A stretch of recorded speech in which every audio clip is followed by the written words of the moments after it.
Stop it. Get some help.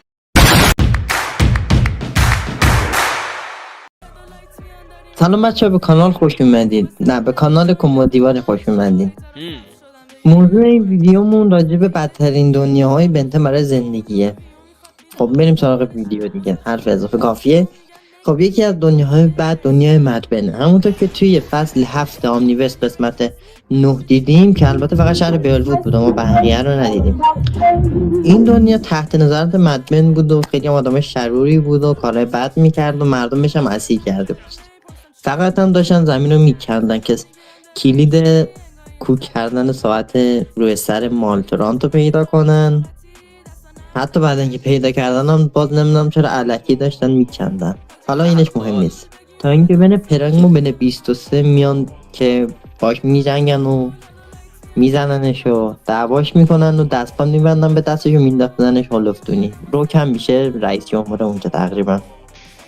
خب دنیای بنزارو همونطور که توی فصل 5 اومنیورس قسمت اول دیدیم، توی این دنیا یه ویروس زامبی پخش شده که همه رو تبدیل به زامبی کرده، به غیر از گوئن و دکتر انیمو که توی این دنیا دکتر انیمو برخلاف تقریبا همه دنیاها موجود خوب و مهربانیه و بله و به درمان کردن افراد مبتلا به این ویروس کمک میکنه. دمش گرم.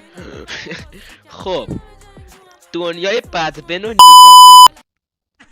تو چقدر نمکی کونی.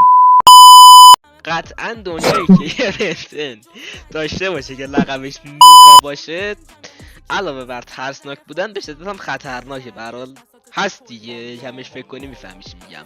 کلا دنیاهایی که بنتنای بد داشته باشن خطرناکن، چون احتمال مرگش چون زیاده.